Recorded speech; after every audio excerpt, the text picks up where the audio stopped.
Assalamualaikum warahmatullahi wabarakatuh. Selamat siang, salam sejahtera untuk kita semua. Selamat siang kepada Bapak narasumber, opening speaker, moderator, dan seluruh peserta yang telah hadir dalam ruangan Zoom. Puji syukur kita panjatkan kepada Tuhan Yang Maha Esa karena berkatnya kita dapat berkumpul dalam acara webinar hari ini dalam keadaan sehat walafiat dan tentunya siap bersama-sama menimba ilmu dari Bapak narasumber kita yang sangat luar biasa pada siang hari ini. Izinkan saya memperkenalkan diri saya terlebih dahulu. Nama saya Iman Kurniawan dari BKTK PI dan siang hari ini saya berkesempatan menjadi MC pada acara webinar Engineer Room BKTK PI dengan tema penerapan BIM dalam proyek konstruksi. Mari kita sapa terlebih dahulu Bapak narasumber kita pada siang hari ini. Selamat siang kepada Bapak Hadian Novit. Bagaimana kabarnya, Pak? Iya, baik. Makasih, Mas. Selamat siang juga. Oke, siap, Pak. Alhamdulillah, semoga sehat selalu ya, Pak. Baik, Bapak Ibu sekalian, sebelum kita mulai acara hari ini, ada baiknya kita bersama-sama membuka dengan berdoa menurut agama dan kepercayaan masing-masing, agar acara hari ini berlangsung lancar tanpa kendala. Berdoa, silakan dimulai.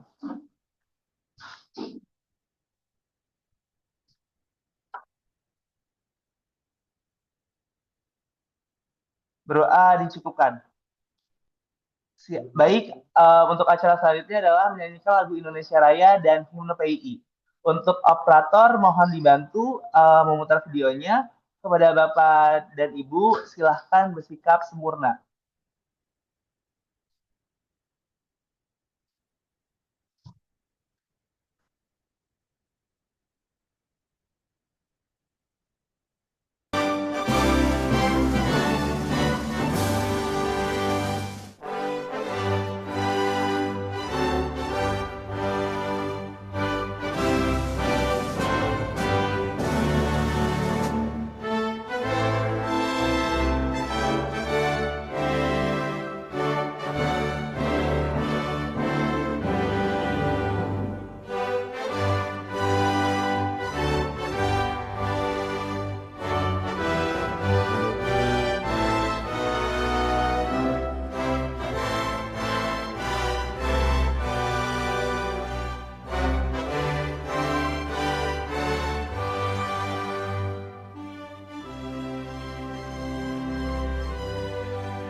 Insinyur Indonesia.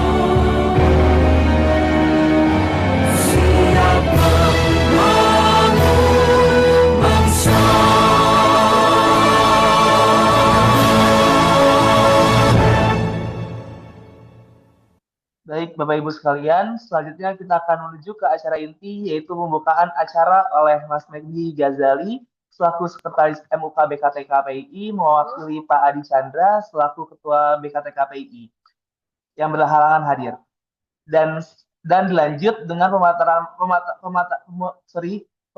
materi oleh Pak Hadian Novit. Untuk sesi ini akan dipandu oleh moderator kita, yaitu Mbak Anissa Mutia dari BKTKPI. Selamat siang, Mbak Anissa Mutia.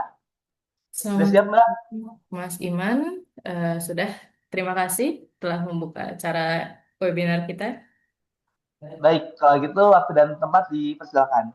Baik, terima kasih Mas Iman. Ya, Bismillahirrahmanirrahim. Assalamualaikum warahmatullahi wabarakatuh. Salam sejahtera bagi kita semua. Selamat siang Bapak Ibu sekalian. Selamat siang kepada Bapak narasumber kita, Mas Adio Novit, dan selamat siang juga kepada opening speaker kita yaitu Mas Mehdi Ghazali yang mewakili Bapak Adi Chandra. Perkenalkan Bapak Ibu, mungkin beberapa sudah familiar dengan saya. Saya Anissa Mutia dari BK Teknik Kelautan PI dan pada siang hari ini saya berkesempatan untuk menjadi moderator untuk sesi inti webinar Engine Room sesi pertama kita di tahun 2026 yang berjudul Penerapan BIM dalam Proyek Konstruksi. Baik Bapak Ibu, selanjutnya kita langsung saja ke ada sedikit kata pembuka dari Mas Mehdi Ghazali, SSI MSP IPP selaku Sekretaris MUK atau Majelis Uji Kompetensi dari Badan Keahlian Teknik Kelautan PII. Selamat siang Mas Mehdi. Ya, halo, selamat siang Mbak Anissa. Baik Mas Mehdi, waktu dan tempat dipersilahkan. Ya, baik, terima kasih Mbak Anissa. Assalamualaikum warahmatullahi wabarakatuh. Selamat siang dan salam sejahtera bagi kita semua. Yang saya hormati narasumber Mas Hadi Novit, SD, BIM spesialis dari SMECSG Group. Kemudian yang saya hormati para pengurus dan anggota Persatuan Insinyur Indonesia, khususnya BK Teknik Kelautan, serta seluruh peserta webinar yang saya banggakan. Pertama-tama marilah kita panjatkan puji dan syukur kehadirat Tuhan Yang Maha Esa karena atas rahmat dan karunia-Nya kita dapat berkumpul secara daring dalam kegiatan webinar Engineer Room hari ini dengan tema penerapan BIM dalam proyek konstruksi. Bapak Ibu yang saya hormati, transformasi digital di sektor konstruksi bukan lagi pilihan, melainkan kebutuhan. Kompleksitas proyek yang semakin tinggi, tuntutan efisiensi biaya, ketepatan waktu, serta transparansi proses menuntut kita sebagai insinyur untuk beradaptasi dengan teknologi yang mampu meningkatkan kualitas perencanaan dan pelaksanaan proyek. Building Information Modeling atau BIM hadir sebagai salah satu pendekatan strategis dalam menjawab tantangan tersebut. BIM tidak hanya sekedar perangkat lunak, tetapi merupakan sebuah sistem kolaboratif yang mengintegrasikan perencanaan, desain, konstruksi, hingga tahap operasional dan pemeliharaan dalam satu model informasi yang terstruktur. Dalam konteks pembangunan infrastruktur, termasuk sektor kelautan dan kepelabuhanan, penerapan BIM memiliki potensi besar untuk meningkatkan akurasi desain dan koordinasi antar disiplin, mengurangi risiko konflik teknis di lapangan, mengoptimalkan pengendalian biaya dan waktu, serta mendukung praktik konstruksi yang lebih efisien dan berkelanjutan. Sebagai organisasi profesi, Persatuan Insinyur Indonesia memiliki tanggung jawab moral dan profesional untuk terus mendorong peningkatan kompetensi anggotanya. Kegiatan Engineerum ini merupakan bagian dari komitmen tersebut, menyediakan ruang belajar, berbagi pengalaman, dan diskusi konstruktif mengenai praktik terbaik di dunia keinsinyuran. Saya berharap webinar hari ini tidak hanya menjadi forum transfer pengetahuan, tapi juga menjadi pemicu bagi kita semua untuk mulai mengadopsi dan mengimplementasikan BIM secara lebih sistematis dalam proyek-proyek yang ditangani. Akhir kata, dengan mengucapkan Bismillahirrahmanirrahim, webinar Engineering Room BK Teknik Kelautan PI dengan tema penerapan BIM dalam proyek konstruksi resmi yang akan dibuka. Semoga kegiatan ini berjalan lancar dan memberikan manfaat sebesar-besarnya bagi pengembangan profesi insinyur Indonesia. Akhir kata, wassalamualaikum warahmatullahi wabarakatuh. Waalaikumsalam warahmatullahi wabarakatuh. Terima kasih Mas Medi atas kata sambutannya. Dan dengan berakhirnya sambutan dari Mas Medi ini, secara resmi webinar hari ini dibuka. Baik Bapak Ibu sekalian, selanjutnya kita langsung saja ke acara inti, yaitu ada pemaparan materi presentasi dari narasumber kita pada siang hari ini, yaitu Mas Hadian Novit ST selaku BIM spesialis dari SMEC SJ Group. Selamat siang, Mas Novit. Bagaimana Mas kabarnya untuk siang hari ini? Siang Mbak, ini suara saya jelas Mbak ya? Jelas-jelas Mas. Oke, baik Mbak siang ini. Baik, Bapak dan Ibu sekalian, untuk sesi diskusi nanti akan dijalankan di akhir setelah pemaparan.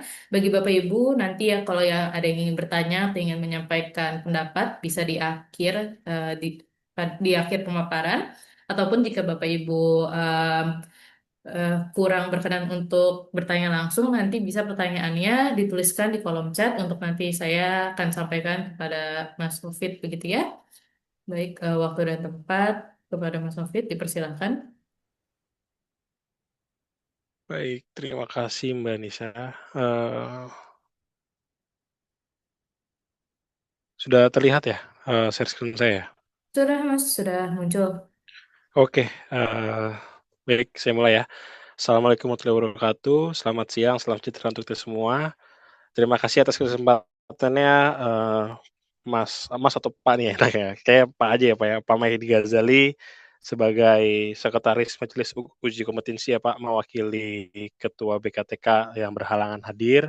Lalu terima kasih juga untuk BKTK sendiri karena sudah mengundang saya ya, untuk mengasih kesempatan saya untuk menjelaskan BIM itu apa sih, Building Information Modeling itu apa sih, atau kalau di konsultan tuh biasanya Building Information Marketing ya, karena ya banyak gambar-gambar kita yang akhirnya jadi portofolio untuk kedepannya klien tuh mengerti masalah modeling kita gitu.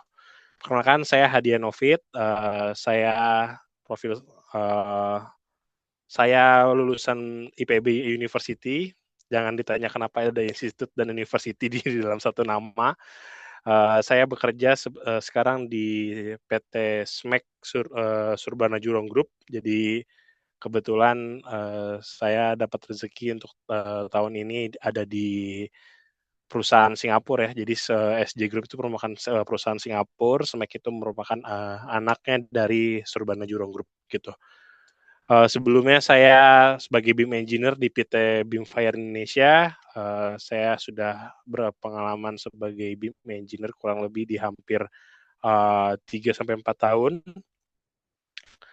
Lalu next-nya banyak yang bertanya nih kan ya, BIM itu apa sih gitu ya.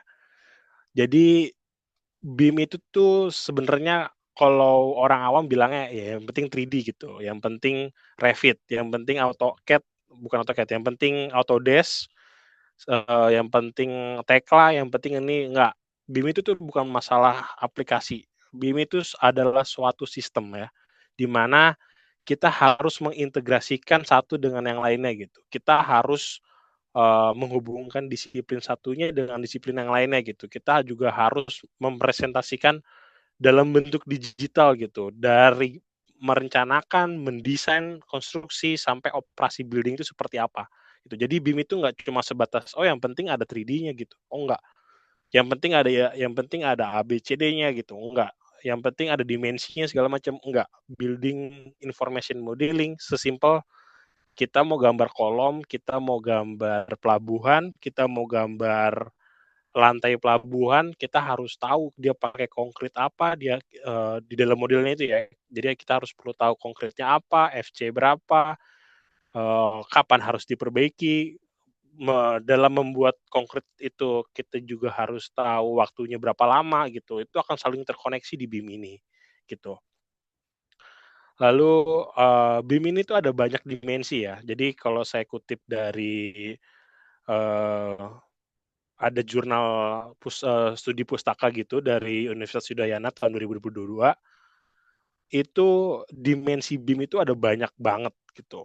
Kalau yang kita tahu untuk saat ini common-nya itu masih di 2 dimensi ya, masih menggunakan AutoCAD gitu ya. Tapi ya pemerintah dan kita sebagai praktisi juga sedang apa ya, sedang kampanye gitu ya, bagaimana transisi dari 2 dimensi ke 3 dimensi dulu gitu. Karena BIM itu pondasinya ada di 3 dimensi. Kalau modeling kita di 3D udah salah, ke depannya akan pasti salah. Ya pasti waktunya salah, ya pasti harganya salah, ya pasti keberlanjutannya salah, ya manajemen proyeknya salah, ya pasti safety-nya salah. Bahkan untuk sampai kita lean construction dan industrinya aja tuh udah pasti salah gitu.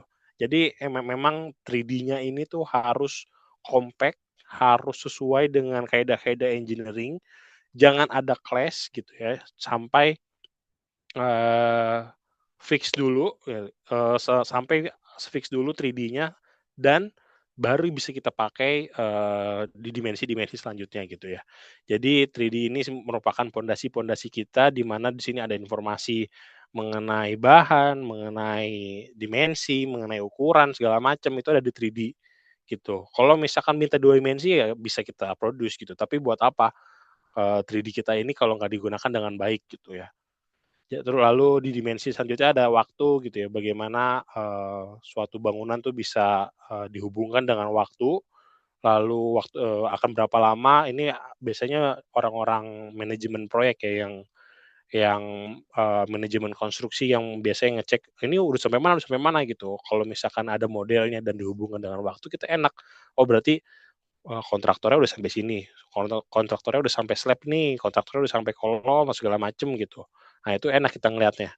Lalu udah pasti di-costing dong, ini buat owner sangat-sangat, menguntungkan ya di 5D ini karena ya kurang lebih akan presisi gitu. Ya mungkin kita anggaplah di 70-80% gitu, harga building-nya misalkan gitu ya. Jadi kita bisa, eee, apa ya, menggambarkan harga building itu tuh berapa dengan cost-nya ini gitu. Cukup presisi dibanding kita menggunakan 2 dimensi gitu.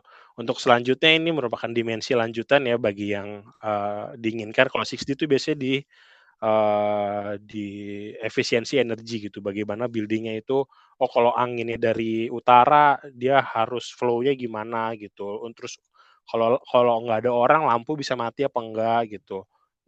Jadi dari building itu bisa dihubungkan dengan sensor-sensor yang ada di atau dipasang di building tersebut gitu ya. Untuk 7D itu untuk manajemen building, lalu safety ini seperti fire alarm, terus bahkan sampai di konstruksinya juga kita harus memperhatikan safety-nya gitu ya. Bagaimana ini terbangun gitu. Jadi menggambar 3D-nya itu nggak cuma building-nya aja, tapi kita juga harus memikirkan keren itu di titik mana, keren itu bagaimana, bagaimana kerjanya dan lain-lainnya gitu. Selanjutnya, nah selain kita juga ada level of detail, di mana LOD ini merupakan gambar pendetailan itu udah sampai mana gitu. Biasanya ini lebih ke teknis sih. Kalau misalkan level of detail itu biasanya kita ngomongin, "Oh Pak, saya mau project ini basic engineering aja," gitu. Biasanya itu di LOD 300 atau bahkan di bawahnya LOD 200 karena kan kita cuma mau skematiknya aja gitu. Tapi kalau misalkan, "Oh Pak, kita mau desain engineering, detail engineering design yang sangat detail," gitu ya, itu udah LOD 350 gitu. Tapi kalau udah sampai 400 sampai 500 itu biasanya sudah di tahap konstruksi atau kalau mungkin Bapak Ibu sekalian yang biasa di dunia konstruksi itu biasanya kita sebut shop drawing ya. Jadi kalau 400 itu shop drawing, LOD 500 itu biasanya di as built gitu. Apa yang sudah terbangun kita sesuaikan lagi gitu ya. Kalau misalkan, nah ini fun fact aja ya. Jadi kalau misalkan BIM itu bisa kita gunakan dan dihubungkan dengan alat namanya 3D laser scanner gitu ya. Jadi biasanya sih gedung-gedung atau bangunan-bangunan yang ada di Indonesia tuh as-built-nya tuh sangat-sangat kurang baik dan sangat tidak relevan dengan yang sekarang gitu. Nah, biasanya kita menggunakan 3D laser scanner, terus kita lihat titik-titiknya, kita lihat gambarnya. Kalau sudah oke, kita build ulang di Revit, kita build ulang 3D-nya. Baru nanti jadi as built itu, baru nanti kita olah lagi jadi pre-design segala macam untuk desain-desain yang seperti renovasi-renovasi gitu. Oke, selanjutnya BIM itu biasanya digunain buat apa sih ya? Ya ini building information marketing kalau misalkan kita di business development ya. Jadi bagaimana BIM itu tuh ya gimana ya? Kalau misalkan kita ambil salah satu contoh gini ya. Saya punya gedung mall. Kalau Gen Z sih pengennya semua virtual ya. Ya contoh Roblox saja kita lakukan ya. Berarti kan kalau misalkan saya punya model gedung Grand Indonesia, terus terus ownernya bilang ya udah Grand Indonesia mau bikin acara seperti tembak-tembakan dong, tapi virtual gitu. Kenapa enggak gitu? Kita menggunakan model BIM kita yang sudah hampir sempurna dengan pengecekan dan lainnya, lalu bisa kita olah data tersebut untuk dijadikan marketing gitu. Jadi orang udah mungkin ya yang namanya dunia virtual tuh sudah sangat mungkin gitu. Kalau kita berhasil mengolah data-data tersebut gitu. Lalu untuk facility management gitu ya, owner nggak perlu ribet gitu. Terus engineer juga nggak perlu ribet untuk mencari tahu, oh pompa ini mati di mana ya gitu, atau pipa ini bocor di mana ya, nggak perlu. Karena BIM itu udah include dengan koordinat, sudah include dengan ukuran, jadi kita tinggal, ya berarti bocor di sini, ada alarm di sini, berarti kita tinggal cari aja gitu. Bahkan kita bisa menggunakan augmented reality dan virtual reality gitu. Jadi kita tinggal cari aja titiknya ada di mana berdasarkan model kita yang sudah sesuai. Nah, itu yang dijadikan patokan, oh ternyata ada bocor di sini gitu. Lalu bisa juga misalkan pompa ini udah 5 tahun gitu. Kok bisa tahu 5 tahun ya? Karena pas kita memodelkan, kita masukkan unsur 5 tahunnya tersebut gitu. Jadi owner tahu, oh setiap tahun itu tuh kita harus ganti ini, ganti A, B, C, D, E. Tahu dari mana? Ya itu yang saya tadi bilang, tahun-tahunnya pun bisa kita masukkan di dalam information modeling ini gitu. Oke, mungkin untuk praktisi-praktisi seperti konsultan, kontraktor, terus owner, kalau kalian pahami ya, itu ada di mana aja. Oke, kalau konsultan itu sudah pasti ada desain ya. Jadi bagaimana engineer itu melakukan perhitungan-perhitungan, menghasilkan skematik desain, lalu pasti ada perubahan-perubahan ya. Nah lalu uh, uh, konsultan itu akan melakukan desain development dan persiapan untuk konstruksi gitu ya. Jadi BIM ini sudah dimulai dari desain development gitu. Bahkan sampai skematik desain. Skematik desain ini kita sudah membuild 3D-nya gitu ya. Kalau untuk mungkin di sipil biasanya konkrit body ya. Jadi kita cuma menggambarkan konkritnya dulu. Oh bentuknya udah sesuai. Oh pelabuhan ini sudah sesuai. Pipa bangunan offshore kita sudah sesuai. Oh kalau sudah sesuai gini berarti sudah oke dong. Baru kita masuk ke detailnya. Penulangannya bagaimana, connection antar bajanya bagaimana, apakah di welding, apakah di baut segala macam gitu. Nah baru kita masuk kalau sudah oke, desain ini cocok, perkiraan harga cocok juga, baru kita masuk ke build construction gitu, di mana kita membangunnya gitu, lalu kita memperhatikan, oh dari data konsultan, kita hitung power supply-nya, man hour lain-lainnya, lalu kita menghitung alat-alatnya, bahannya, sampai akhirnya menentukan harganya dan waktunya untuk konstruksi itu berapa. Nah, itu sangat menentukan banget nih di konstruksi. Makanya kenapa kalau kita lihat justru BUMN kita tuh lebih jago BIM-nya ya karena mereka harus di-press gitu ya, harus efisiensi. Jangan ada uang yang keluar percuma gitu. Karena ya itu balik lagi ya, kalau misalkan waktu molor harga duit pasti banyak yang keluar gitu. Kalau misalkan ada kegagalan struktur ya pasti ada duit lagi yang keluar gitu. Makanya fabrikasi, konstruksi, terus manajemen construction itu harus benar-benar dijaga banget data-datanya dari bagian konstruksi ini gitu. Lalu sudah jadi, lalu kita jadikan as built model, di mana as built model ini gambar yang sudah jadi kita kasih ke owner, owner baru mengolah lagi. Oh, saya punya AC 100 gitu misalkan ya. Oh, ternyata kalau saya gunain di titik A, B, C, D, E selama 24 jam terus-menerus, saya harus ganti selama 3 tahun gitu. Nah, itu informasi-informasi tersebut kita inputkan kembali gitu. Bukan kita inputkan kembali, bahkan dari konstruksi atau bahkan dari desain kita inputkan kembali, untuk, mengetahui owner tuh, oh berarti selama 5 tahun dari 100 AC, saya 20 AC yang harus ganti. Oh, ternyata kolom-kolom saya kalau berbenturan terus dengan, alat harus, diganti, harus ada peremajaan. Lalu kalau misalkan di pelabuhan, kalau ada barrier-barrier, yang dihajar terus oleh kapal, mungkin kita harus mengganti, struktur dan lain-lain. Nah, itulah yang harus kita jaga, model kita itu untuk seakurat mungkin, biar owner pun, "Oh, ternyata harus ada yang diganti ya, harus ada yang diperbaiki ya setiap berapa tahun," gitu. Makanya saya kembali lagi ya, BIM itu tuh bukan cuma penggambaran doang gitu. Ya, memang pondasi kita 3D model yang akurat, tapi bukan cuma masalah penggambaran, tapi bagaimana kita bisa mengintegrasikan dan menerjemahkannya, model tersebut menjadi suatu informasi yang bisa diolah di konstruksi, di konsultan, atau bahkan di owner tersebut. Oke, kan ini saya kembali lagi ya, kenapa BIM tuh sangat sangat penting bagi kita gitu ya, sebagai insinyur ya. Terutama mungkin kalau di sini banyak, insinyur-insinyur Gen Z ya. Kenapa sangat penting banget sih, karena ya menurut saya BIM itu tuh sangat berpengaruh dengan, dunia digital ya. Bagaimana kita bisa adaptasi lebih cepat dengan perkembangan-perkembangan teknologi yang ada saat ini, gitu. Yang pertama, BIM itu tuh bisa mengetahui clash-clash ya.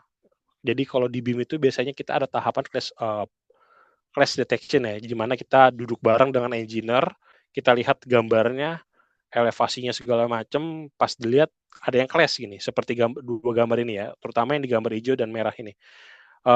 Oh ternyata, HVAC-nya ventilasi dari, utara ke selatan, nabrak nih sama yang dari barat ke timur gitu. Oh, berarti kita harus bagaimana gitu kan. Kalau misalkan dulu kita lihat 2 dimensi, cuma ada tulisan elevasi gitu ya, elevasi A, elevasi B gitu. Tapi kita emang ya kalau saya sih jujur ya, saya lebih mudah untuk melihat 3D gitu. Kalau ngeliat 2 dimensi, ah kayaknya nggak nabrak deh, ah kayaknya oke deh gitu. Tapi kalau misalkan kita ngeliat 3D, ya mau gimana? Orang udah nggak bakal bisa ngelak, "Oh ini udah aman kok," nggak bisa. Kita pampang, kita hadirkan engineer, kita hadirkan owner, "Oh Pak ini clash," gitu. Mau nggak mau siapa yang ngalah, ya monggo silakan didiskusikan gitu. Nah inilah gunanya, BIM gitu. Jadi mengurangi clash karena ya kita tahu ya lebih mahal kalau kita memperbaiki di saat fase konstruksi atau bahkan sudah terbangun, itu kan akan sangat mahal. Tapi kalau cuma model, ya kalau menurut saya sih lebih lebih murah kita membeli aplikasi yang kita mengetahui clash-nya di mana, dibanding saat sudah terbangun, dibanding saat sudah atau fase konstruksi, tiba-tiba ada clash dan itu lebih banyak lagi biayanya gitu, karena ada perhitungan lainnya, mungkin ada, tukang-tukang yang harus dibayar lebih lagi atau alat-alatnya lebih lagi. Nah itu, harus diperhatikan lah kalau, di BIM ini tuh akan dipermudah gitu. Lanjut, kita juga bisa, eee, apa ya, efisiensi terhadap, biaya dan waktu gitu ya. Terutama di sini saya ambil contoh ketika bangunan sudah terjadi. Terus kita kita mengetahui, oh kalau saya pasang AC, misalkan anggaplah ya konyolnya itu satu ruangan kita menggunakan AC 3 sampai 5 gitu. Wah 3 sampai 5 nih ruangannya segede apa gitu, kita nggak tahu gitu. Tapi kalau owner punya modelnya, lalu bahkan kita simulasikan, oh Pak ternyata pas, AC-nya dinyalakan ini yang adem ternyata di lantai 1, 2 gitu Pak. 3-nya mungkin panas karena masih terpapar matahari langsung gitu. Nah itu kita kan tahu jadinya, oh berarti AC kita bebannya sekian gitu. Dari mana? Dari model kita yang kita hubungkan dengan sensor gitu. Jadi sebenarnya model ini kita ini sebagai pondasi untuk apa ya informasi yang pengen kita kulik, apa informasi yang pengen kita olah gitu ya. Lalu kita hubungkan dengan apa yang real time-nya itu ada, itu sangat-sangat bisa banget gitu ya. Contoh yang di kanan gitu ya. Kalau misalkan kita lihat mungkin kalau apa ya arsitek ya biasanya ya ngomong gitu ya. Eh, Emangnya berapa lux gitu atau berapa watt segala macam. Kita sebagai orang awam ya, emang kelihatan ya lingkarannya gitu. Emang kelihatan area cahaya gimana gitu. Tapi kalau kita modelkan gambar kita, lalu kita modelkan lampu kita, oh berarti kalau lampunya bentuknya lingkaran atau seperti yang ada di gambar, cahayanya akan seperti ini gitu. Kalau saya geser kanan dikit mungkin lebih menyeluruh lagi. Jadi saya mau bisa mengurangi lampu gitu. Nah itulah uh, hingga hingga menentukan banyak lampu, menentukan banyak AC atau berapa lama lampu dan AC itu nyala, itu kan juga mempengaruhi cost kita gitu ya sebagai owner gitu. Oh berarti ya anggaplah kalau misalkan ownernya bilang saya sudah menerapkan hemat energi gini gini gini, human error tuh pasti ada ya. Di pesawat aja, Airbus aja tuh pasti ada human error-nya gitu. Gimana lagi kalau misalkan cuma orang yang menganggap, oh ini kan gedung segala macam gitu. Tapi kalau misalkan owner tahu bagaimana mitigasinya, bagaimana, oh berarti kalau dari sensor ini masuk dilihat di model ternyata, oh ternyata AC-nya harusnya sekian aja lah gitu. Dengan orientasi yang lebih baik lagi gitu. Berarti kan dia bisa saving gitu di manajemen building-nya gitu sebagai owner gitu ya atau di bangunan-bangunan lainnya. Oke, lanjut. BIM ini tuh juga sebagai respon market ya, di mana kita pengen kerja cepat pertama. Yang kedua, bagaimana industri itu tuh udah nggak mau yang lemot-lemot lagi, udah pengen presisi langsung, dan ditambah lagi dengan adanya AI gitu. Jangan kaget, jangan heran kalau misalkan kedepannya insinyur itu sudah hanya ngitung aja gitu. Atau mungkin kedepannya ya apa ya programmer atau kita sebagai BIM modeler atau BIM engineer itu kedepannya udah sama kerjanya, sama-sama ngoding gitu. Karena sekarang gitu ya, untuk saat ini nih di Indonesia pun sudah banyak yang memakai. Ada namanya di Revit itu Dynamo, di mana kita menggunakan bahasa Python, kita coding, terus coding itu nanti akan menghasilkan model. Lalu sesimpel kalau coding itu udah bener, tinggal kita geser-geser aja. Oh, berarti modelnya harus sini dulu, sini dulu, sini dulu, sini dulu, sini dulu. Sama seperti kita nge-build atau membangun website gitu. Itu persis banget. Nah, makanya jangan kaget ke depannya mungkin sebagai BIM juga kita harus belajar coding gitu.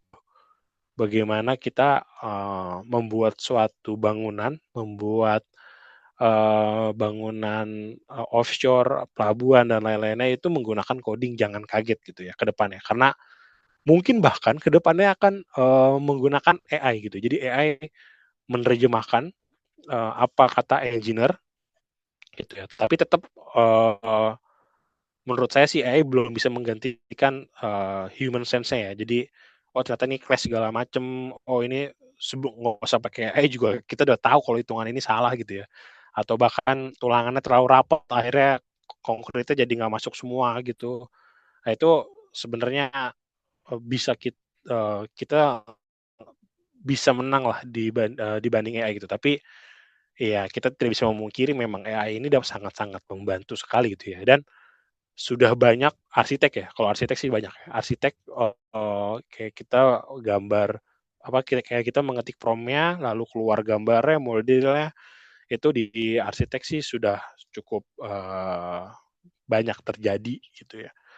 Lalu ini juga saya dapat berita ya, survei bahkan dari Autodesk langsung, di mana kalau ya ke depannya kita sangat-sangat bergantung banget sama AI gitu ya.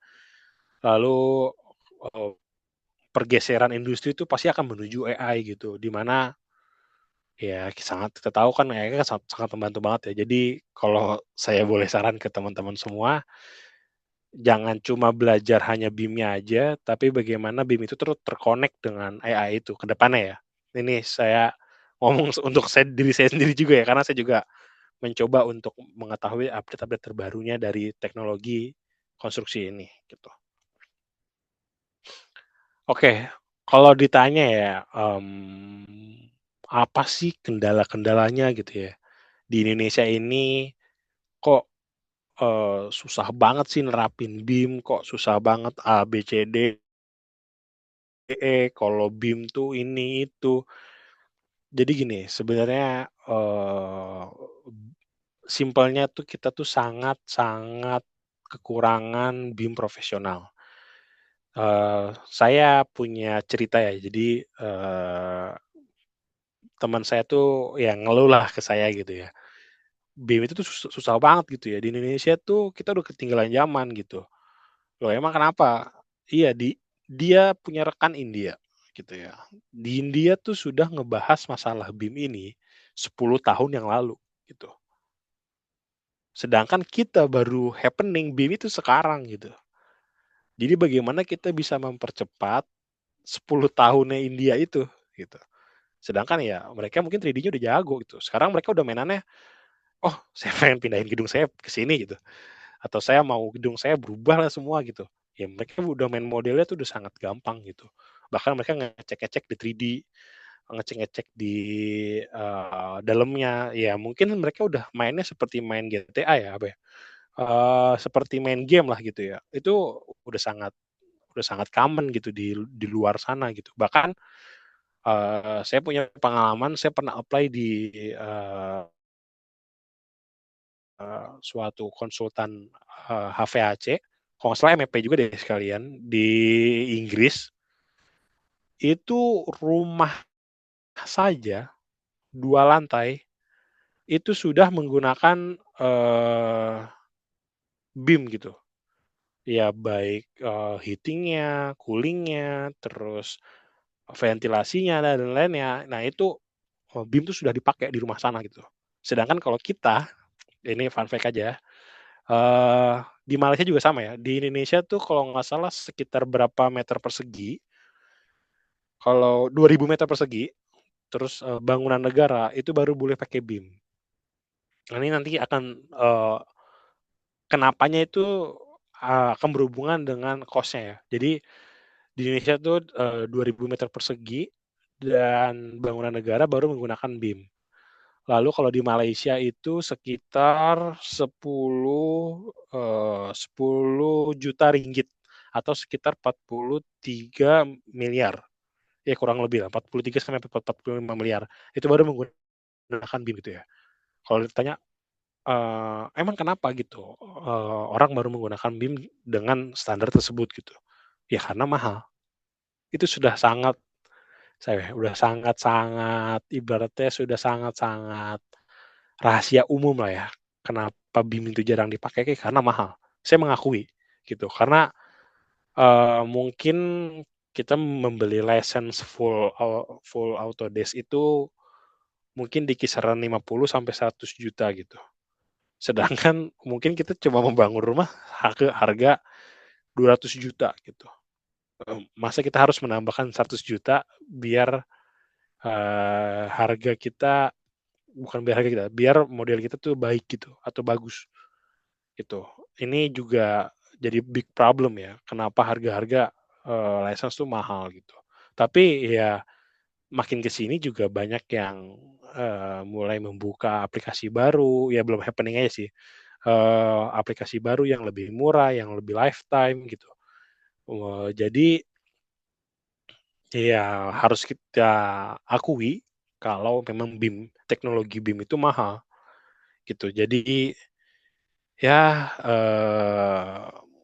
ya seperti itulah gitu. Makanya, eh, banyak BUMN lebih jago ya karena mungkin mereka mendapatkan proyek-proyek pemerintah gitu atau bangunan-bangunan negara gitu atau bahkan yang memang lebih mahal lagi harga proyeknya gitu sehingga ya BIM hanya harga murah untuk mengurangi kegagalan-kegagalan konstruksi gitu. Lalu ini saya sorry to say banyak banget orang Indonesia yang masih resisten ya, masih menolak perkembangan teknologi gitu. Ya, saya punya pengalaman juga yang cukup berkesan di saya, di mana ketika saya membawa BIM ini, saya membawa informasi baru bahwa BIM ini merupakan suatu solusi, mereka masih percaya kalau ya buat apa gitu. Saya lebih mudah menggunakan AutoCAD, saya lebih enak menggunakan AutoCAD yang masih 2 dimensi, lebih cepat produksi gambarnya dibanding saya harus menggunakan 3D, dibanding saya harus menggunakan BIM, yang belum tentu semua orang bisa, belum tentu semua orang bisa menggunakan Revit-nya, belum tentu bisa mengolah modelingnya gitu. Itu sangat sangat sangat susah sekali gitu ya. Kalau saya dapat klien atau saya dapat owner yang, bener-bener, apa ya, yang bener-bener menolak gitu ya, adanya teknologi gitu, itu sangat susah gitu. Padahal, ya memang ya, saya juga mengakui dan saya juga membaca beberapa riset di LinkedIn, saya baca jurnalnya, kalau BIM ini nih sebenarnya bukan mempercepat juga gitu. Sometimes kalau misalkan kita masih baru belajar, itu akan memperlama justru, tuh. Tapi kalau kita sudah, ibaratnya ya, anggaplah kita sudah seperti India gitu ya. Ya, itu akan lebih mudah gitu, itu akan lebih cepat, kita modelingnya, akan lebih cepat kita mengetahui BOQ-nya, akan lebih cepat kita mengetahui kalau ada kegagalan struktur, kegagalan konstruksi, itu akan lebih cepat gitu. Jadi, ya kita harus mulai menyadarkan lah untuk jadi saya juga minta tolong ya ke teman-teman, kalau misalkan, gimana ya, kalau misalkan, saya boleh sangat-sangat minta tolong, ya tolong gaungkan BIM inilah gitu ya. Karena jujur BIM ini tuh, mmm, akan membuat transparansi di konstruksi, pertama. Yang kedua akan membuat efisiensinya sangat baik. Yang ketiga ya masa kita mau kalah sama negara negara lain gitu. Singapura aja udah advance, Malaysia sudah menuju ke sana juga gitu, tapi kenapa Indonesia masih ada yang menolak gitu. Sedangkan, mungkin investor sana, di luar negeri sana, mengharuskan menggunakan BIM gitu. Lalu yang keempat sorry, regulasinya sendiri gitu. Jadi pemerintah ini, pernah mengatur dan membuat, BIM peraturan tentang BIM ini gitu ya, guideline-nya, standarisasinya, bagaimana ada Common Data Environment-nya, data-data itu terkumpul di mana, harus diolah gimana, statusnya apa, itu ada di peraturan pemerintah. Tetapi ini belum diterapkan secara masif gitu. Ya, ya kita tidak memungkiri lah ya untuk memasifkan itu juga, pemerintah nggak bisa semerta-merta gitu kan juga masih banyak, kontraktor-kontraktor atau konsultan-konsultan kecil gitu ya, yang mungkin untuk membeli membeli license tuh, akan mengurangi profitnya atau segala macamnya gitu ya. Ya kita tidak bisa memungkiri gitu, tapi, ketika pemerintah sudah menggalakkan hal tersebut, iya sudah pasti BIM ini akan menjadi, modal utama setiap konsultan dan kontraktor untuk, eee, merencanakan suatu, bangunan yang ingin dibangun gitu. Jadi intinya pemerintah harus mendukung, terutama ini ya, pemerintah dan akademisi ya, bagaimana sebenarnya gini, kalau sepengalaman saya, di akademisi itu di kampus-kampus terutama, itu tuh banyak aplikasi atau bahkan Autodesk sendiri yang, ya udah kita kerjasama aja gitu. Ya udah kita kerjasama aja, dapat license murah, ya mungkin kampus bisa membayarnya atau bahkan kita dapat full sponsor dari Indonesianya, dari pemerintah atau bahkan dari kampusnya sendiri, ya akhirnya mahasiswa juga nggak perlu susah untuk nge-crack segala macem gitu. Ya kalau udah gratis gitu. Itu kalau nggak salah PU tuh ada tuh ya, program untuk, Common Data Environment. Jadi semua model gambar 3D, BIM itu diberi free kalau nggak salah gitu. Nah itu saya sih berharap banget, kalau, pemerintah nanti ke depannya ya banyak kerjasamanya gitu dengan, aplikasi-aplikasi penopang BIM gitu ya. Terus, eee eee, yang terakhir itu terbatasnya, masalah, infrastruktur digital gitu ya. Ya kalau kita jadi gini, yang bikin seru sekarang ini saya jujur baru baru mengulik lebih dalam lagi sih sekarang sih. Jadi ternyata kita tuh bisa, menggambar gedung atau atau pelabuhan atau offshore itu, kayak Google Drive gitu. Let's say gini, saya punya Google Docs, saya kirim ke teman saya si A, saya kirim juga ke B. A ini ngerjain arsitekturnya gitu, B ini ngerjain MEP-nya, saya strukturnya gitu. Terus saya kerjain di satu model bareng gitu, itu bisa, gitu. Sekarang tuh kayak Google Docs gitu, ya kalau teman-teman familiar dengan Google Docs, Google Dokumen, itu sangat bisa seperti itu. Tapi ya, mungkin kita harus samakan. Nah, kita harus samakan, anggaplah menggunakan Microsoft, berarti kan kita harus menggunakan SharePoint gitu. Kalau kita menggunakan Google Drive, Google, ya berarti kita menggunakan Google Drive gitu ya. Kalau misalkan kita menggunakan Autodesk license-nya langsung, kita bisa menggunakan, Autodesk Docs gitu ya, tinggal kita samakan persepsinya. Tapi masalahnya kan itu sangat tergantung dengan koneksi gitu ya. Ya mungkin di beberapa tempat atau di ibu kota besar, koneksi udah sangat bagus gitu. Tapi kalau misalkan kita lagi di site atau anggaplah mining site gitu ya, atau di lepas pantai, kita kan belum tahu juga sinyal sebagus apa gitu. Ya itu ya harus diperhatikan juga karena untuk, menggambar lintas tempat itu ya ibaratnya ya, menggambar lintas tempat itu memerlukan koneksi yang sangat baik gitu. Nah ini yang menjadi problem di Indonesia yang menurut saya masih sangat-sangat berpengaruh kenapa BIM ini belum bisa berkembang gitu di Indonesia. Oke, jadi next-nya implementasi BIM ya ya karena, kebetulan saya diundangnya di BKTK ya, Teknik Kelautan, ya saya mencari beberapa project yang kebetulan relate gitu ya. Ini, kalau di luar negerinya dan di Indonesianya, kita ada di Port Banten, ini kebetulan yang mengerjakan di perusahaan, Surbana Jurong. Gitu ya. Jadi, kita ada mengerjakan juga di Offshore Marine Center, di Singapura. Kita juga ada di Solomon Island, ini, port, eee terminal ini di port terminal, untuk projeknya, di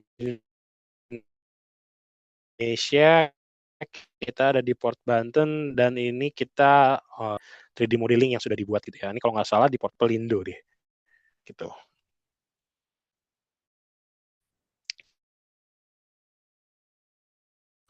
Lalu ini BIM implementation-nya kalau, sebelum saya mendapatkan undangan ini saya langsung searching-searching. Sebenarnya kalau di pelabuhan dan offshore itu tuh udah ada belum ya, gitu. Nah, ternyata, salah satu direktur digital dan konstruksi kalau nggak salah di Pelindo itu, udah melek nih masalah BIM nih dan saya sangat bersyukur sekali gitu ya. Saya sangat bersyukur sekali sudah ada, senior kita yang, eee eee, menjabat di salah satu perusahaan sudah melek masalah BIM ini gitu. Dan dia sudah menggunakan ini di port, bukan port ya, ini di tempat-tempatnya, untuk, kontainer yard di Teluk Lamong, terus ada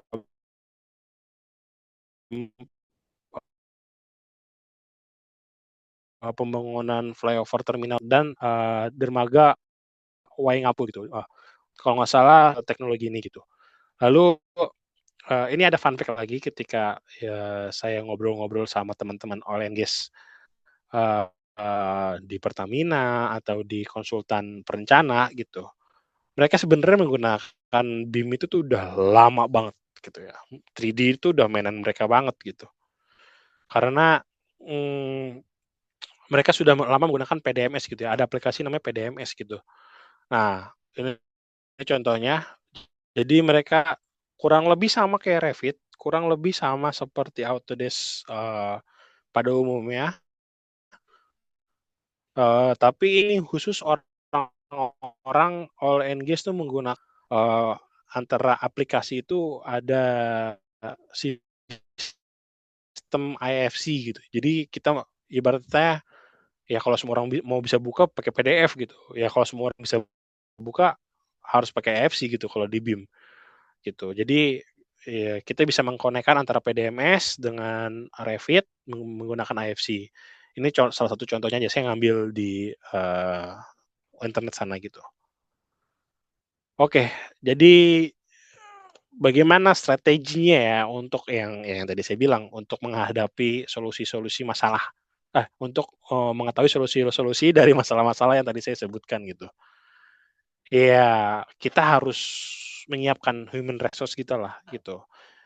Jadi gimana ya ngomongnya ya, BIM ini biasanya cuma jadi pelengkap aja gitu, tapi, saya pengen ya gitu atau ya teman-teman saya ya yang sebagai BIM engineer atau BIM manager segala macamnya itu pengennya tuh BIM tuh sebagai titik awal orang memodelkan suatu gambar gitu. Jadi bukan cuma dari AutoCAD di 3D-in gitu.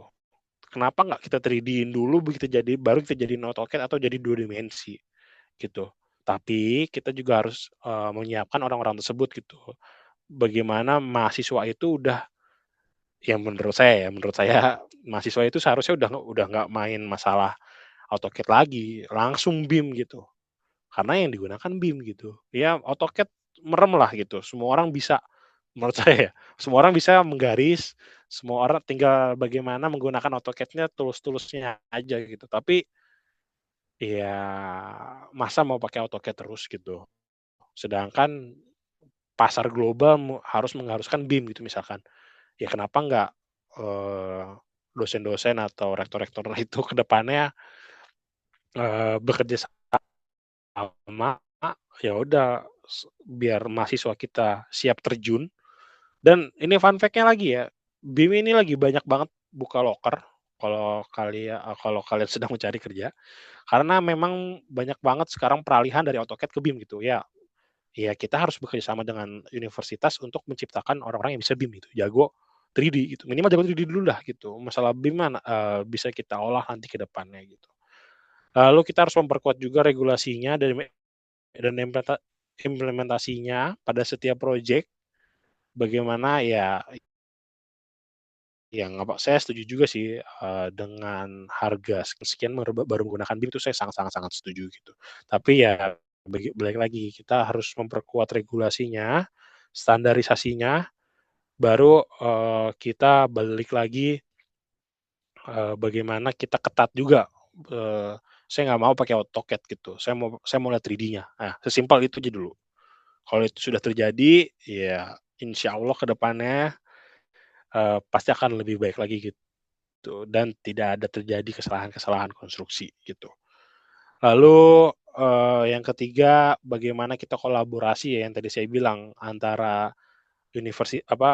kampus, universitas, lalu pemerintah, bahkan industri itu gitu ya. Jadi ya let's say ginilah, kalau misalkan orang karya-karya gitu ya, mau mendapatkan BIM engineer yang baik, sedangkan license-nya mahal gitu ya. Ya kenapa nggak karya-karya itu memberikan license-nya itu ke universitas gitu. Nah, sesimpel itu aja. Ini menurut saya ya. Lalu kalau bagaimana pemerintah itu, oh ya udah menghasilkan pelatihan-pelatihan yang murah, lalu mendapatkan license yang murah. Intinya di license itu sendiri sih. Kalau misalkan license-nya itu mahasiswa juga tidak semuanya bagus gitu ya. Jadi ya mungkin bisa dipikirkan 2 kali gitu untuk mempercepat, eee adaptasi BIM ini gitu. Lalu ya kembali lagi ya budaya kita harus sadar lah dan melek dengan teknologi gitu ya. Mungkin di Gen Z lebih cepat adaptasi masalah untuk kemungkinan ya, ini saya, tidak menutup kemungkinan dan saya juga mohon maaf, mungkin nanti ke depannya atau bahkan sekarang Gen Z itu bisa memimpin gitu di BIM ini gitu. Karena akan lebih cepat adaptasi masalah teknologinya gitu. Jadi ya mungkin di milenial ke atas atau bahkan nanti Gen Alpha ke bawah gitu ya, ya mungkin Gen Z ini akan nanti jadi leader-leader BIM ke depannya gitu. Karena ya ini terjadi di saat Gen Z sedang bekerja gitu. Lalu yang terakhir juga ya, jangan males untuk belajar ya karena, eee, BIM ini tuh yang tadi saya bilang bukan cuma model doang, BIM ini tuh masalah adaptasi teknologi gitu ya. Bagaimana AI itu nanti ke depannya itu sangat berpengaruh dengan gambar-gambar kita gitu ya, dan building ini akan dipakai untuk model ke depannya gitu, untuk sebagai owner mengolah informasi dan lain-lainnya gitu. Jadi ya, eee, belajar BIM itu nggak cuma modeling aja lah gitu. Kalian juga harus tahu bagaimana menerjemahkannya gitu. Jadi bukan tahu gambar doang, segala macam doang, tapi juga harus tahu bagaimana, gambar itu diinformasikan ke owner, ke kontraktor, ke orang awam bahkan. Itu juga kita harus mengetahuinya, gitu. Oke, paling seperti itu aja, Bapak Ibu semua, teman-teman semua, thank you atas waktunya. Saya kembalikan ke Mbak Nisa. Baik, terima kasih Mas Taufik atas pemaparannya yang sangat mendetail ya mengenai BIM dan bagaimana penerapannya di proyek konstruksi di Indonesia, mulai dari siklus BIM itu sendiri dan juga bagaimana BIM itu eh, di Indonesia seperti apa. Baik Bapak Ibu sekalian, kita sudah memasuki sesi diskusi. Bagi Bapak Ibu yang ingin mengajukan pertanyaan ataupun pendapat ataupun ingin sharing mengenai BIM, silahkan bisa raise hand atau mengajukan pertanyaan di kolom chat. Kita masih ada waktu eh, untuk berdiskusi. Mungkin sembari kita juga menunggu untuk dari para peserta yang ingin bertanya, silakan bisa resen nanti bisa di-unmute. Mas Taufik, bagaimana dari latar belakangnya sebagai lulusan teknik sipil lingkungan ya di IPB itu tertarik dengan BIM itu seperti apa ya, Mas? Tertarik dengan BIM ya? Saya sebenarnya dari SMA sudah apa ya, sudah tertarik ya dengan penggambaran, dunia penggambaran gitu. Jadi dulu ada, guru saya yang mengajarkan perspektif gitu ya, ini masalah arsitek sih, perspektif gimana, gambar itu bisa hilang 1 titik, 2 titik, 3 titik gitu. Sampai akhirnya saya kena, di teknik sipil, terus kok pas di teknik sipil, kok nggak ada tantangannya gitu, nggak ada asik-asiknya, terus saya juga nggak bisa ngeliat apa-apa, saya nggak tahu bangunannya kayak gimana nantinya gitu. Terus pas tahu ada building information modeling tuh dari cutting saya yang ikut lomba, tapi saya belum tahu tuh, saya belum ngulik. Ketika akhirnya saya ngulik dulu tuh 3 dimensi menggunakan SketchUp gitu. Nggak taunya pas saya ngobrol-ngobrol sama, alumni-alumni, "Udah, oh belajar BIM aja kalau gitu," eee dirimu udah bisa 3D gitu. Oh ternyata pas saya belajar BIM, oh ternyata lebih luas lagi ya BIM itu tuh bisa informasinya ada, segala macam ada gitu. Akhirnya ya kalau saya sendiri sih tertariknya, oh ternyata ini suatu hal yang sangat bisa dipelajari lebih lanjut gitu ya, terutama ya saya ya semua orang lah ya mungkin money oriented ya, semua orang butuh hidup karena uang ya, pada Indonesia nih gitu. Kenapa nggak saya coba ulik, mungkin ke depannya akan menjadi salah satu, ladang pekerjaan gitu, atau salah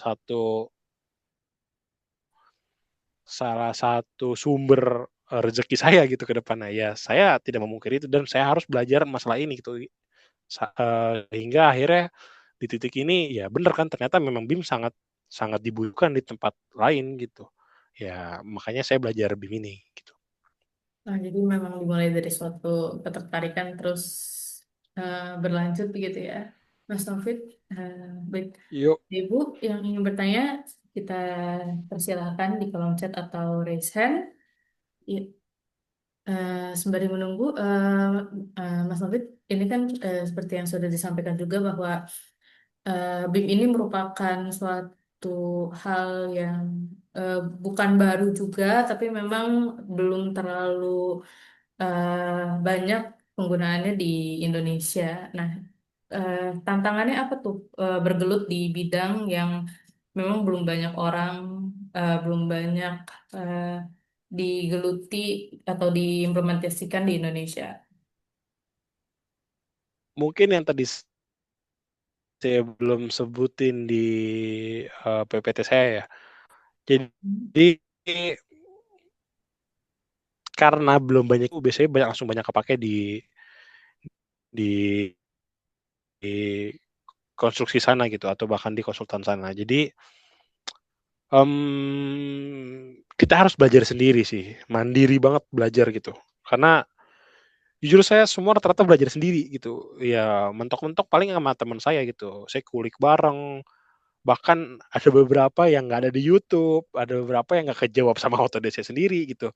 Jadi, ya tantangan lainnya ya mandiri gitu. Kita ya jujur ya di BIM ini saya juga mungkin belajar masalah kemandirian lah gitu ya, di mana ya nanya bos-bos juga belum tahu, nanya nanya ke temen juga belum tahu juga, belum tentu kan. Nanya temen yang udah tahu mungkin lagi sibuk kerja, ya mau nggak mau kita harus ngulik sendiri gitu. Jadi, ya learning by doing lah ya, banyakan saya sih learning by doing, di mana saya sambil bekerja, sambil menemukan hal-hal baru, sambil menemukan hal-hal yang mungkin mungkin masalah sesimpel gini deh, kalau di, Microsoft Office, Word gitu, kita tinggal control save aja mungkin udah ke-save gitu ya, Ya. atau kita tinggal klik menunya save gitu ya. Tapi mungkin di Revit beda gitu. Jadi saya harus sejam dulu gitu, ini gimana caranya saya sejam, kok nggak ke-save-save gitu ya, itu tantangan lain sih. Jadi, ya mandiri belajar sih kalau menurut saya sih ya, tantangannya karena belum tentu semua orang mengerti dan bisa gitu, atau mau mengajarkan bahkan. Jadi memang harus dari diri sendirinya harus secara independen ya, Pak, mempelajari. Baik, ini sudah ada satu pertanyaan masuk dari Pak Rafandi. Teknologi BIM ini sangat luas ya. Software apa saja yang compatible dan recommended untuk diintegrasikan jika modeling 3D menggunakan Autodesk Revit? Hmm, Silakan Mas Sofit.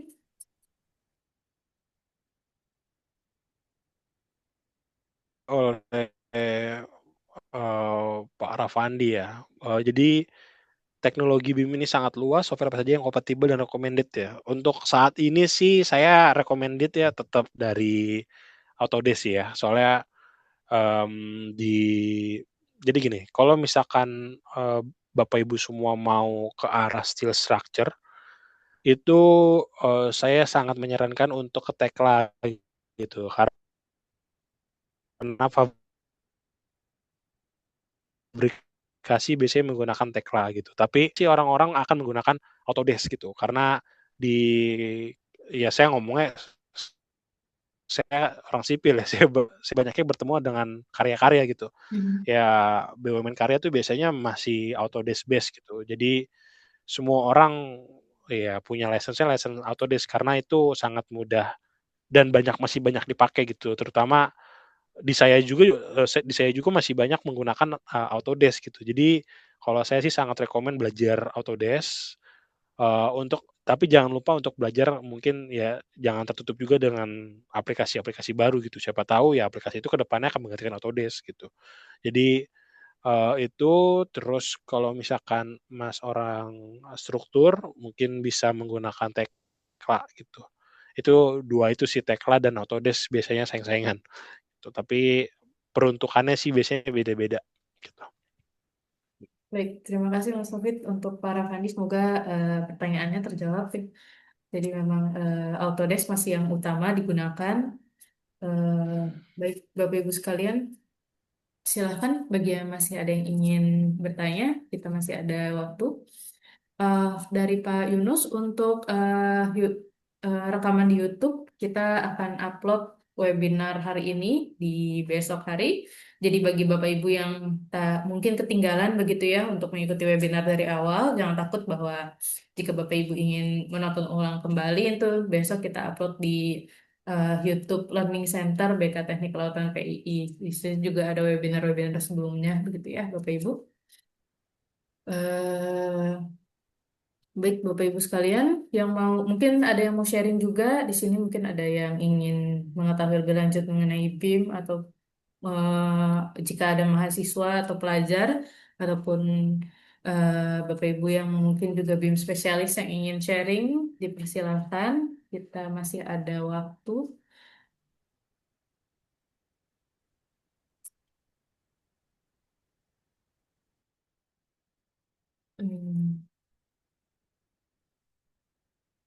Mungkin bagi Bapak Ibu yang belum familiar bahwa BKTK ini, kami di BK Teknik Kelautan ini cukup rutin untuk melaksanakan webinar untuk mengangkat mengenai tema-tema keteknikan, keinsinyuran, baik itu yang berkolerasi dengan teknik kelautan ataupun keteknikan secara umum. Jadi Engine Room penerapan BIM ini merupakan Engine Room pertama di tahun 2026. Bagaimana Bapak Ibu, jika masih ada ingin berdiskusi, kita masih ada waktu mungkin untuk satu orang pertanyaan lagi, dipersilahkan.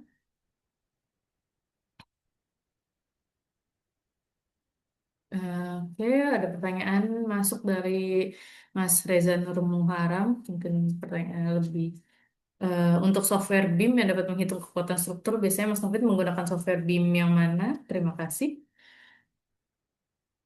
Oke, sebenarnya kalau saya sih ya sangat menyarankan menggunakan license yang sama ya. Tapi kalau di perusahaan saya, ini saya hanya menyarankan aja ya Mas Reja ya. Jadi misalkan nanti mau link ke Revit gitu ya. Ya berarti nanti menggunakan robot struktural gitu.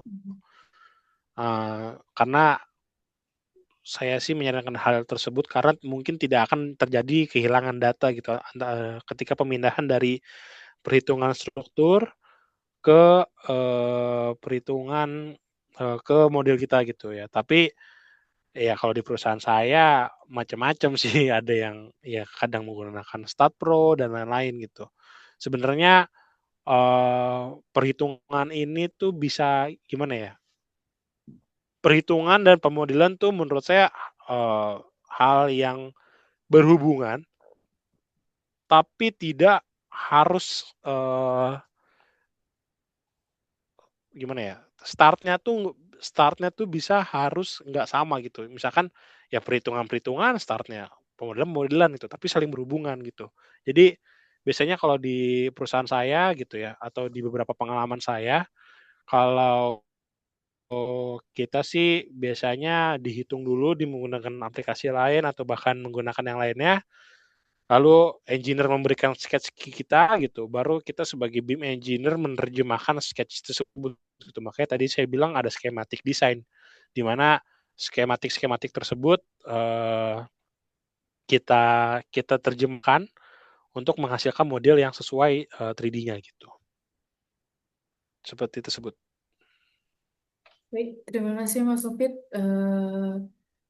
Pak Reza, semoga tadi sudah menjawab ya. Baik, terima kasih. Bagaimana Bapak Ibu? Jika sudah cukup ataupun ingin bertanya langsung, kita mungkin masih ada sedikit waktu. Kalau tidak, mungkin untuk diskusi siang ini dicukupkan sampai sini. Bagaimana Bapak Ibu peserta? Kita masih dipersilakan. Ya, baik, mungkin sudah tidak ada lagi yang ingin bertanya mengenai eh, materi kita pada siang hari ini. Baik, kalau begitu, Bapak Ibu sekalian, selanjutnya kita sebelum ditutup dan saya kembalikan ke MC, mungkin ada closing statement dari Mas Novit. Silakan. Ya, kalau saya sih ke teman-teman semua jangan pernah merasa puas ya, masalah teknologi ini tuh sangat luas gitu, terutama jangan banget tertutup, oh saya lebih pede teknologi ini, saya pede ini, enggak.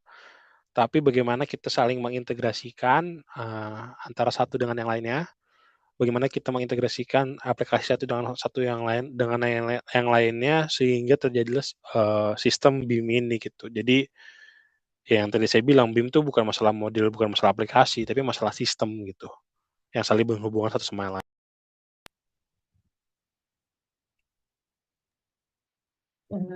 Baik, terima kasih Mas Sofit atas pemaparannya, atas closing statement-nya juga.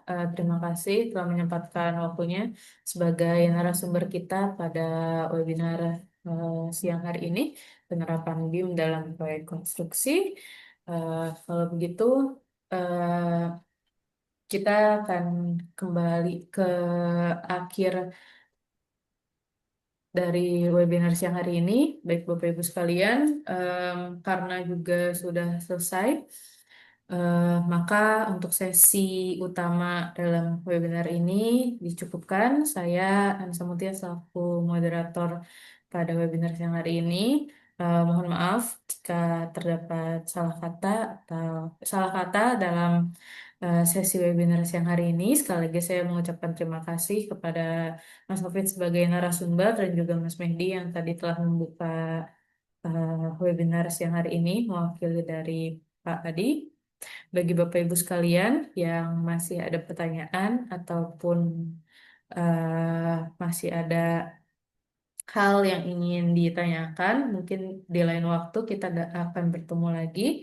Dan juga bagi Bapak Ibu yang semisalnya telat hadir untuk sesi webinar kita pada hari ini, jangan takut karena rekaman ulang webinar ini akan diupload di channel YouTube Learning Center BK Kelautan PII. Baik, saya Anissa pamit undur diri. Sekali lagi terima kasih. Saya serahkan ke Mas Iman selaku MC. Silakan, Mas Iman.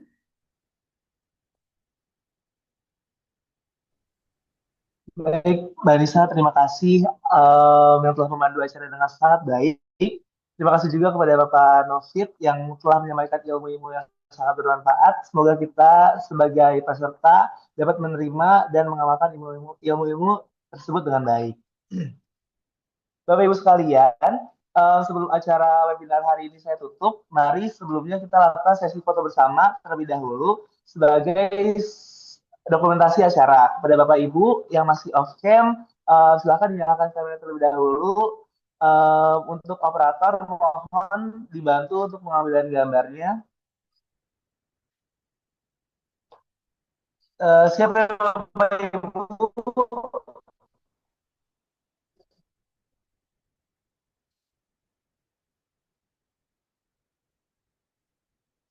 Oke.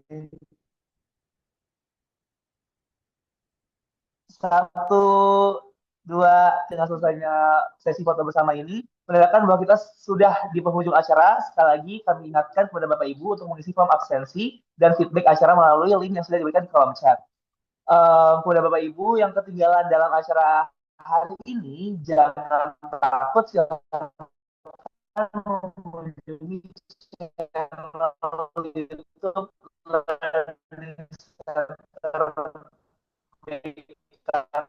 Pautan PI, karena acara webinar atau workshop hari ini akan ditonton ulang, bisa ditonton ulang pada channel tersebut. Kepada Bapak Ibu yang melakukan pendaftaran dan pembayaran untuk sertifikat, nanti akan dikirimkan melalui email masing-masing peserta dalam kurun +3 hingga H+7 acara terhitung hari kerja. Kepada Bapak Ibu yang masih ingin melakukan pendaftaran dan pembayaran, masih dapat dilakukan.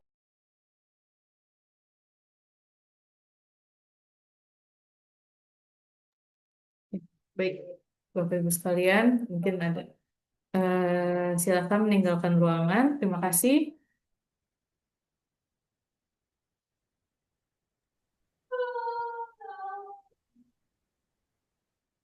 Terima kasih ya, Pak.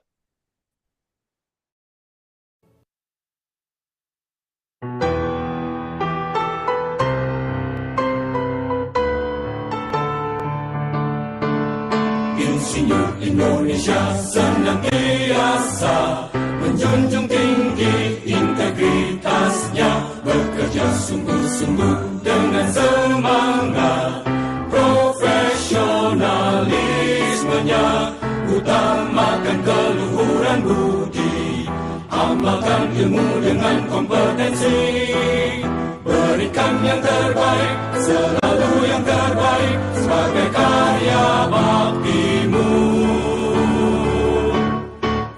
Teruslah berjuang membangun Indonesia, sejahterakanlah bangsa dan negara.